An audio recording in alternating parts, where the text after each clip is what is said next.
Hello friend, नमस्कार। Welcome to our channel quality Guru. तो दोस्तों, आज का टॉपिक है human error. From the error of others a wise man correct his own. वो कहते हैं ना कि हमें दूसरों की गलतियों से सीखना चाहिए। वो कहते हैं ना कि जहाँ काम होता है वहाँ गलतियाँ होती हैं।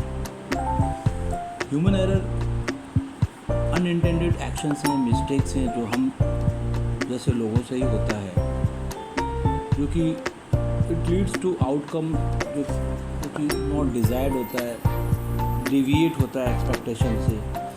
Human error complexity of task या सिस्टम की वजह से ज़्यादातर होते हैं। ये ऐसे अनएवॉइडेबल एस्पेक्ट हैं वर्क प्लेस में होते हैं। इनकी वजह से कुछ इनसिग्निफिकेंट और कैटास्ट्रॉफिक कॉन्सिक्वेंसेस भी होते हैं। हमारा जो फार्मास्यूटिकल इंडस्ट्री है वो बहुत ही प्रिसाइज और रिलायबिलिटी पैरामाउंट पर निर्भर करता है। तो हमें चाहिए कि हम ह्यूमन एरर को अंडरस्टैंड करके लें, उसे इवैल्यूएट करके लें, और हमारी एक कोशिश, एक जद्दोजहद होनी चाहिए कि हम ह्यूमन एरर को अपने वर्क प्लेस पे रिड्यूस करें। ह्यूमन एरर की वजह से बहुत सारे ब्रेकडाउन, बहुत सारे मिस डेडलाइंस, डिलीवरीज, ऑपरेशन में डिसास्टर, एंडेंजर्ड लाइफ हो सकता है। It may also lead to significant financial business loss। Human error lack of skill की वजह से या नॉलेज की वजह से ही नहीं होता। ह्यूमन एरर के बहुत सारे फैक्टर्स होते हैं, जैसे फटीग होना, डिस्ट्रैक्शन, पुअर सिस्टम डिज़ाइन, जिसकी वजह से ह्यूमन एरर, जो मिस्टेक, एरर, जो फॉल्ट होते हैं। तो हमें चाहिए कि ये अंडरलाइन को समझना चाहिए, और ये जो क्रूशियल है कि हमें ह्यूमन एरर को कैसे रिड्यूस करना है, इस पर फोकस करना चाहिए। इस तरीके से हम इम्प्रूव कर सकते हैं अपनी रिलायबिलिटी को। देयर आर सो मेनी की aspect of human error,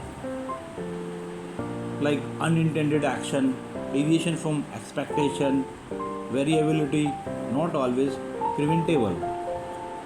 unintended actions, human error ऐसे एक्शंस होते हैं जो कि प्लान नहीं होते हैं, जिसमें किसी की एक ऐसी भावना नहीं होती कि हमें ये गलती करनी है, बट वो ना चाहते हुए वो सारी गलतियाँ हो जाती हैं। डिविएशन फ्रॉम एक्सपेक्टेशन, हमारा ऐसा एक्सपेक्टेशन नहीं होता, किसी का एक्सपेक्टेशन नहीं होता, लेकिन फिर भी चाहे अनचाहे वो डिपार्चर हो जाते हैं, जो कि ऐसा एक्सपेक्टेड नहीं होता। ह्यूमन एरर हमेशा नहीं होते, या ऐसा नहीं है कि ये कंसिस्टेंट है, ऐसा होगा ही, बट हो जाते हैं। अगर हमारा सिस्टम डिज़ाइन, हमारे प्रोसीजर क्लियर होंगे, हमारी ट्रेनिंग इफ़ेक्टिव होगी, तो हम इसको प्रिवेंट कर सकते हैं अपने वर्क प्लेस पर। Role of human factors, human error के लिए बहुत सारे रोल हैं या फैक्टर्स हैं जो कि जिम्मेदार हैं। जैसे कि एक एनवायरमेंटल फैक्टर है, ऑर्गेनाइजेशन फैक्टर है, जॉब रिलेटेड फैक्टर है।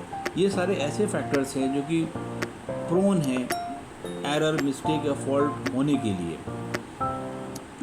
Strategy for minimising human error, ऐसे बहुत सारी स्ट्रेटजीज़ हैं, ऐसी बहुत सारी रणनीति हैं, हमें चाहिए कि उनको फॉलो करना चाहिए। इस तरीके से हम ह्यूमन एरर को अपने वर्क प्लेस पे, अपने फार्मास्यूटिकल इंडस्ट्री में रिड्यूस कर सकते हैं। जैसे automation, error proofing technique, poka yoke technique, engineer control design system, process optimisation, root cause analysis, understanding analysis of errors, fitness for duty, mental status of personal, ये सारे crucial factors हैं। Fatigue, stress, distraction, ये सब human error होने के लिए बहुत ज़िम्मेदार हैं। हमें चाहिए कि जो एरर्स होते हैं उसको हम प्रॉपर तरीके से एनालाइज करें, और उसके लिए कॉन्क्रीट कैपा डिफाइन करें। Addressing action for reducing human error, इसके लिए चाहिए कि हम एक कल्चर ऑफ क्वालिटी और कल्चर ऑफ सेफ्टी को प्रमोट करें। कंपनी को चाहिए कि वो एक पॉजिटिव एनवायरनमेंट फोस्टर करे, एम्प्लॉय एंगेजमेंट, स्किल डेवलपमेंट को बढ़ावा दें, और जो पोटेंशियल रिस्क होते हैं उनको हम प्रोएक्टिवली एड्रेस करें, प्रायोरिटाइज करें और हम कंटिन्यूस इम्प्रूवमेंट की ओर अग्रसर हो गए। सिस्टम डिज़ाइन, हमारा डिज़ाइनिंग ऑफ सिस्टम बहुत यूज़र फ्रेंडली होना चाहिए ताकि हम लेस प्रोन टू एरर हो, ताकि हमारे वर्क प्लेस पे कम से कम गलतियां हो पाएँ। ट्रेनिंग इन प्रोसीजर्स, हमारे जो SOPs इतनी क्लियर, इजी और प्रिसाइज होनी चाहिए, हमारा ट्रेनिंग सिस्टम बहुत क्लियर होना चाहिए। एरर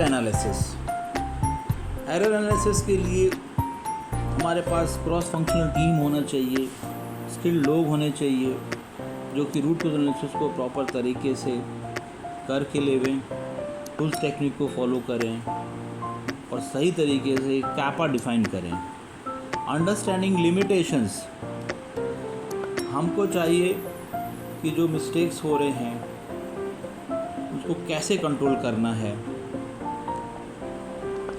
ह्यूमन एरर को रिड्यूस करने की कुछ HR परफॉर्मेंस इन्फ्लुएंसिंग फैक्टर्स भी होते हैं, जैसे job factor, clarity of science, signals, instruction, system, equipment interface, proper labelling, alarm system, error avoidance, tolerance, difficulty, complexity of task. हमको चाहिए कि जो हम लोगों को जॉब JD डिफ़ाइन करते हैं वो कॉम्प्लेक्स ना हो गए, उनको प्रॉपर ट्रेनिंग होनी चाहिए। रूटीन और अनयूजुअल, डिवाइडेड अटेंशन, इनएडिक्वेट प्रोसीजर, हमारे SOP अगर क्लियर नहीं होंगे तो ह्यूमन एरर ज़्यादा बढ़ेंगे। प्रॉपर टाइम नहीं देंगे हमको काम के लिए तो ह्यूमन एरर ज़्यादा बढ़ेंगे।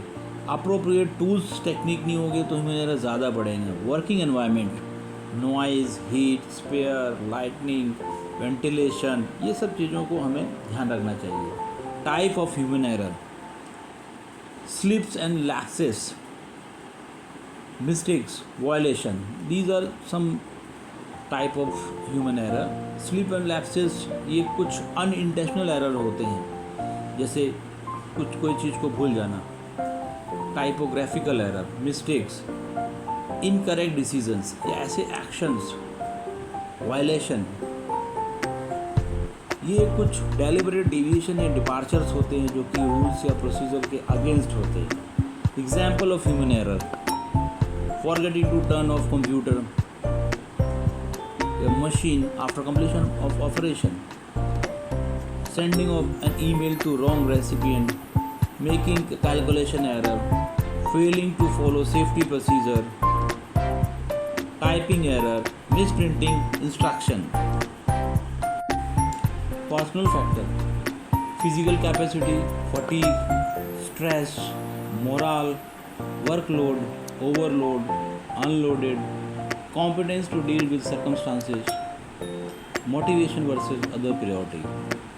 There are so many organization factors like work pressure, production versus safety, level and nature of supervision or leadership, improper mode of communication, managing level, peer level, clarity of roles, job description, responsibility, dilution of job responsibility, consequences of failure, effective organization learning, organization safety culture, everyone break the rules. Human error guide and application.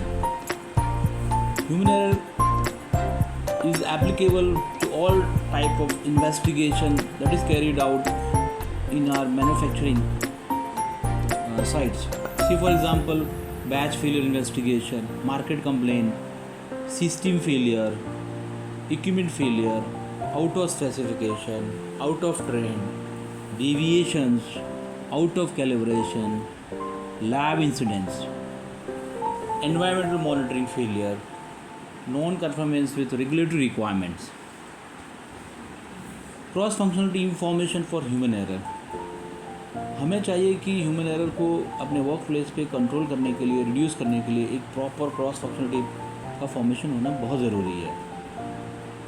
CFT cross functional team में होने चाहिए HOD of all departments या subject matter expert, site QA head shall conducted investigation to arrive root cause analysis and derive adequate CAPA. Investigation timely होने चाहिए, sequential होने चाहिए, logical होने चाहिए, scientific review of event based होने चाहिए, fact based होने चाहिए, डेटा ड्रिवन होना चाहिए. Technique for investigation, tools technique proper तरीके से फॉलो होना चाहिए, ड्रिल डाउन टेक्निक को फॉलो करना चाहिए, स्फेरेटिक डायग्राम को फॉलो करना चाहिए, root cause analysis, cause and effect, Ishikawa, fishbone, why why analysis, gemba walk को फॉलो करना चाहिए.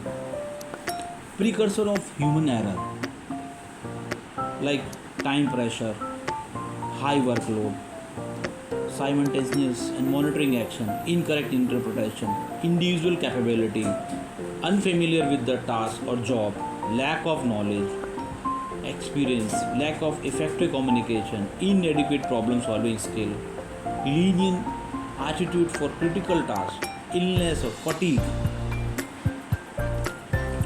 work environment, distraction and interpretation changes, departure from routine, confirming display or control, culture of accepting workaround, unaddressed personal conflict, human nature, stress, limit attention, habit pattern, assumption, complacency and overconfidence, mindset, tuned to see, inaccurate risk perception, Pollyanna syndrome, limited memory.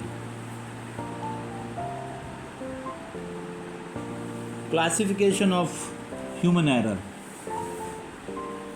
जैसे इसमें learning gaps हैं, memory gaps हैं, inconsistency, inappropriate application, omission, decision making, error chain.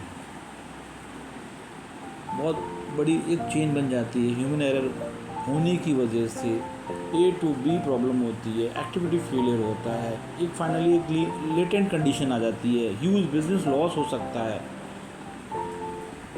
Job terminations हो सकते हैं, activity failures, door indirect relation with system, form of slips, lapses, mistakes, procedural violation, direct और short term impact, latent condition, author of procedure, senior management, vulnerability in the system, error producing condition. इसके लिए हम Swiss cheese module को follow कर सकते हैं. ये risk base और रिस्क मैनेजमेंट टूल्स है. ये विजुअलाइज करता है कि एक्सीडेंट और सिस्टम फेलियर कैसे हो रहे हैं, किस किस फैक्टर की वजह से हो रहे हैं, और उनका एक सिंगल रूट कॉज हो सकता है. इंजीनियरिंग कंट्रोल चाहिए हमें, machine interlock, alarm, admin control, gemba walk proof कर सकता है, और ये हमको एक वार्निंग और पोटेंशियल फेलियर को कंट्रोल कर सकता है. थैंक यू दोस्तों for watching, and keep watching our channel quality Guru.